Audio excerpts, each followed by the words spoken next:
Coucou les amis, j'espère que vous allez bien, j'espère que vous allez tous très bien.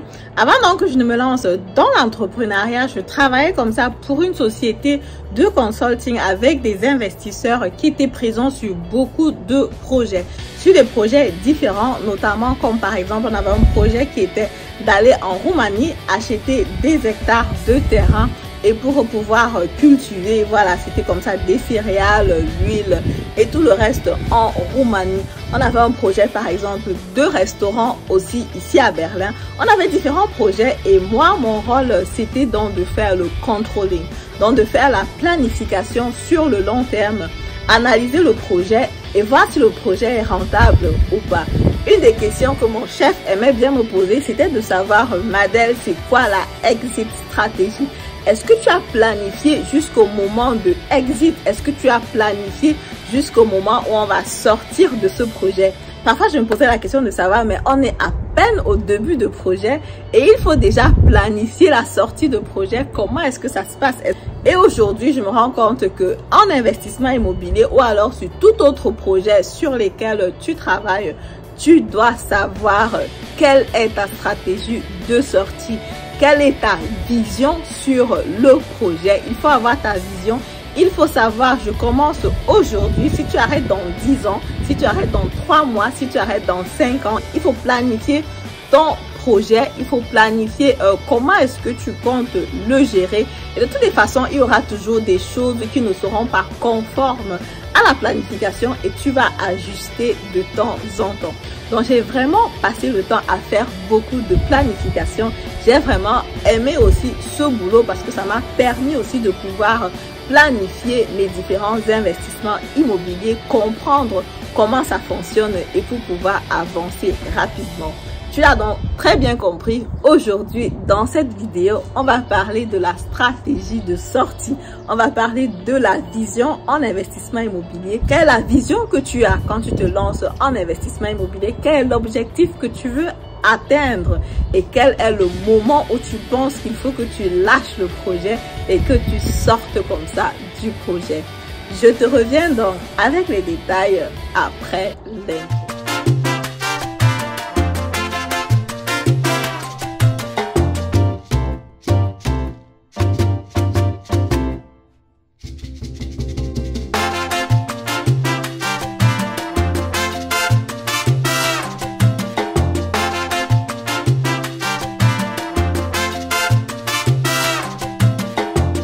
Salut à toi, bonjour, mon nom c'est Madel Ntedem, je suis investisseur immobilier, coach en investissement immobilier, conseillère financière certifiée selon le paragraphe 34I.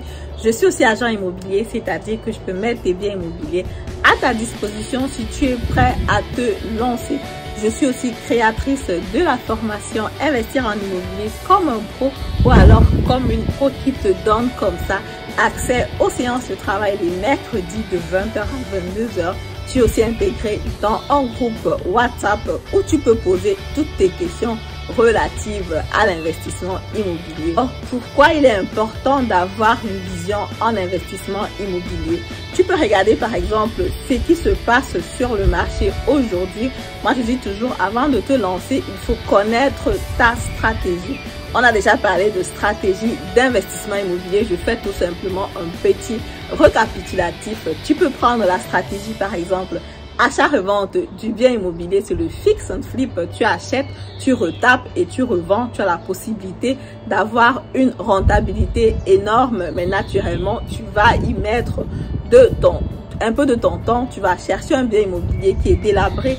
Tu vas avoir des artisans pour le retaper et naturellement, il faut trouver un acheteur pour acheter après. La deuxième stratégie que tu peux choisir, c'est acheter donc sur le long terme. Buy and hold. Tu achètes donc pour ta retraite, tu achètes pour assurer l'avenir de tes enfants ou alors tu achètes tout simplement pour savourer tes vieux jours, pour te construire un patrimoine important, pour avoir la possibilité tout simplement de faire le tour du monde quand est-ce que tu le voudras.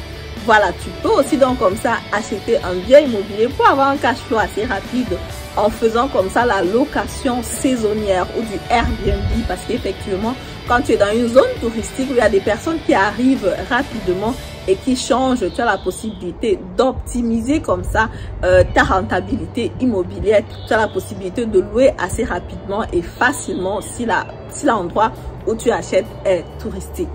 Toutes ces trois stratégies-là, il faut toujours savoir, ok, il y a des moments où il peut y avoir des périodes difficiles.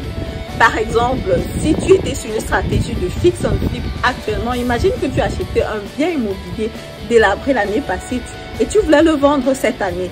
Ça va vraiment être assez compliqué parce qu'aujourd'hui, non seulement les artisans sont rares, les matériaux de construction qui étaient importés de la Chine sont devenus très chers. Donc, si tu avais fait ton calcul basé sur les prix de l'année passée, éventuellement, aujourd'hui, tu vas être surpris des prix qui assurent le marché. Et aussi, l'année passée, presque tout le monde arrivait à se faire financer avec les taux d'intérêt intéressants. Aujourd'hui, ça devient de plus en plus compliqué de se faire financer. Il faut avoir une bonne crédibilité. C'est vrai qu'il fallait toujours avoir une bonne crédibilité, mais après, il faut pouvoir vivre après le financement de ton bien immobilier. Donc, les personnes qui se finançaient l'année passée facilement, cette année ont de difficultés à se faire financer. Les financements vont jusqu'à 3% et c'est tout simplement assez compliqué. Donc, si dans ton projet achat-revente, tu te dis, ok, j'achète le bien immobilier, je le retape, je trouve une personne, je fais les calculs avec 1,5% de taux d'intérêt ou 2% de taux d'intérêt maximum, tu risques d'être très surpris parce qu'actuellement, les choses ont changé sur le marché. Maintenant, qu'est-ce qu'il faut faire? C'est quoi la solution à ce problème? C'est qu'il ne faut pas calculer de façon très juste. Quand tu prends par exemple un projet achat-revente du bien immobilier, il faut savoir qu'il peut y avoir des turbulences sur le marché. Il faut éviter de se retrouver à un moment où tu sens qu'il faut que tu te débarrasses de ton bien. C'est en ce moment-là que la vente aux enchères intervient parce qu'effectivement tu es coincé et tu ne sais pas quoi faire. Donc c'est important vraiment d'acheter un bien immobilier, mais toujours avoir la possibilité de dire ok, si je n'arrive pas à le vendre rapidement, je peux par exemple utiliser telle réserve pour maintenir encore le bien immobilier, ou alors je change tout simplement de stratégie et je m'en vais sur la location classique. Le problème que tu vas avoir ici, naturellement, c'est que les personnes qui sont sur l'achat revente du bien immobilier, en général, ils prennent un taux d'intérêt variable sur une courte durée. Là, tu vas éventuellement devoir renégocier ou alors payer un peu plus cher. Mais maintenant, ce sera à toi de voir selon ce qui serait plus intéressant. Si on prend par exemple l'année 2020, les personnes qui étaient sur la stratégie location saisonnière dans les zones touristiques ont eu naturellement aussi beaucoup de problèmes parce qu'effectivement, c'était difficile de faire louer son appartement en location saisonnière aux touristes par exemple. Parce qu'il n'y avait pas de touristes du tout. Il n'y avait personne qui venait. Tout était fermé, tout était bloqué. Donc, du coup, en location saisonnière, c'était chaud. Donc, soit tu avais un peu de liquidité pour payer tes traites à la banque de ta poche, ou alors tu changeais de stratégie pour faire la location classique. Parce qu'effectivement, le bien immobilier, il est déjà là. Si tu peux le louer pour la location saisonnière, tu peux éventuellement aussi le louer pour la location classique. Donc, quand tu prends un bien immobilier, ta vision doit être vraiment sur le long terme et en programmant aussi éventuellement des turbulences qu'il peut avoir sur le marché. On a des années qui sont, 2020, on a eu la Covid, 2022, on voit ce qui se passe actuellement. Ne calcule pas de façon très juste. Quand tu calcules, mets toujours un peu de réserve de côté pour au cas où, on ne sait jamais.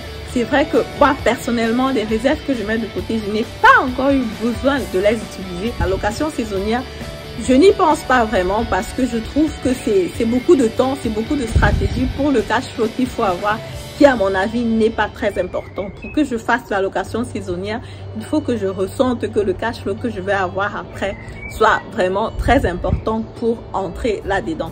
Après, il faut aussi dire que les régions dans lesquelles j'investis, c'est beaucoup plus des régions estudiantines, proches de la ville, appropriées pour les familles, les étudiants, pas très appropriées pour les touristes.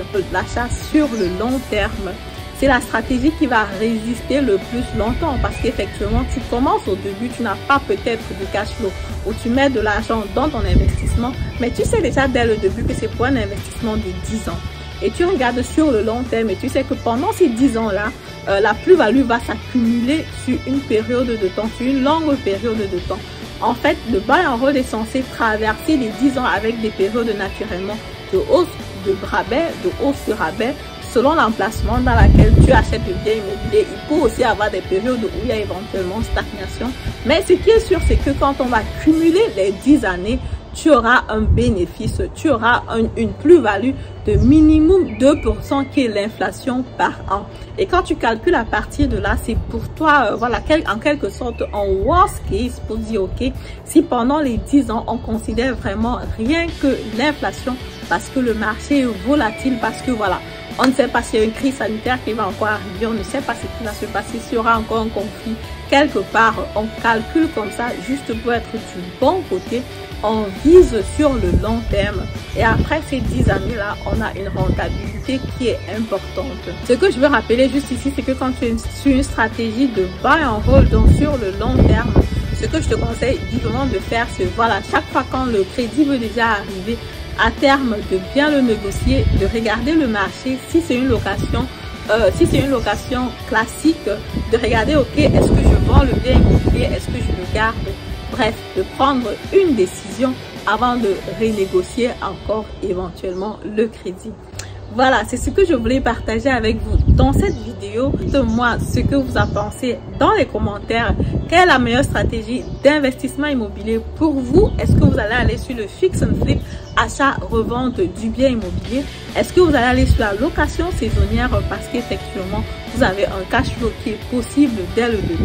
Ou alors la location classique buy and hold où tu vises plutôt sur ta retraite, ou alors sur le fait d'avoir un patrimoine important auquel tu peux jouir, arrêter par exemple de travailler à 40 ans pour pouvoir te mettre à ton propre compte, sachant que tu as assez de patrimoine pour pouvoir vivre normalement. Fais-moi donc savoir ce que tu en penses en commentaire. Si la vidéo t'a plu, comme d'habitude, je te prie donc de me mettre un pouce en haut, de commenter la vidéo, de partager massivement la vidéo. Il y a des personnes éventuellement que cette information-là peut aider pour se décider. Et moi, je te dis à très bientôt pour la prochaine vidéo. Au revoir.